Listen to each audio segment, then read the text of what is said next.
Bharat 180 news కి స్వాగతం.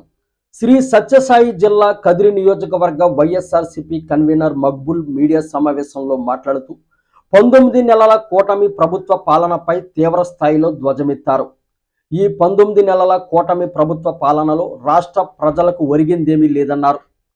అబద్ధపు హామీలతో అధికారంలోకి వచ్చి రైతులను, మహిళలను, ఉద్యోగులను, యువతను ఇలా అన్ని రంగాల ప్రజలను మోసం చేసిన ఘనత కూటమి ప్రభుత్వానిదని ఎద్దేవా చేశారు. ఈ కార్యక్రమంలో సంయుక్త కార్యదర్శి Lingala Lokeshwar Reddy, K V Praneeth Reddy, municipal wing secretary Lingala Krupakar Reddy, state panchayat secretary Polireddy Chandrashekar Reddy తదితర నాయకులు, కార్యకర్తలు పాల్గొన్నారు. కానీ ఇది ఒక భ్రమ మాత్రమే. ఆయన ఊహల్లో ఉన్నాడు.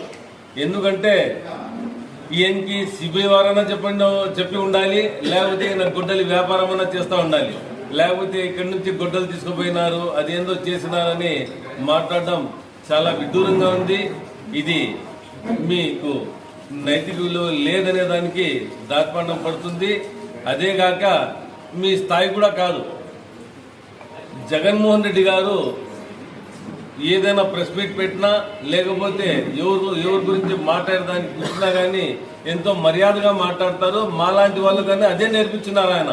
మీరు ఎవరితో మాట్లాడితే ఎలా మీరు సంబోధించాలా, వైఎస్ఆర్సీపీ పార్టీ శ్రేణులు కానీ, నాయకులు కానీ, కార్యకర్తలు కానీ ఎవరితో మాట్లాడితే చాలా మర్యాదగా మాట్లాడాలనేదే ఆయన మమ్మల్ని అందరినీ నేర్పించిండేది.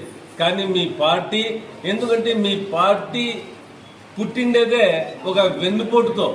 చంద్రబాబు నాయుడు అనే మనిషి వాళ్ళ మామకు చంపి వెన్నుపోటు పెట్టి ఈరోజు ముఖ్యమంత్రి అయినాడు. మీకు ఏ రోజు కానీ సొంతంగా మీరు ఎలక్షన్లో పోయింది కాదు. మీరు ఎప్పుడు మీరు తోక పార్టీ ఉండాలి. మీరు ఏదైనా పార్టీతో పొత్తు పెట్టుకొని పోతారు. కానీ మా నాయకులు సింగల్గా ఎన్నికల్లో వచ్చి ఆ రోజు 151 సీట్లు గెలిచిందే ఎవరికైనా ఇది ఉందంటే అది వైఎస్ఆర్సీపీ పార్టీకే. కాబట్టి మీరు మాట్లాడే ముందు ఎవరి గురించి మాట్లాడుతున్నారనేది ఆలోచించుకోవాలి. లేకపోతే రానున్న రోజుల్లో కదిరి నియోజకవర్గ ప్రజలు వేచి చూస్తున్నారు ఎప్పుడొస్తుందా ఎలక్షన్ అని. నాకైతే ఎప్పుడో 6 నెలల్లో 1 సంవత్సరంలోనే ఎలక్షన్ వస్తుందని తెలుస్తూ ఉంది.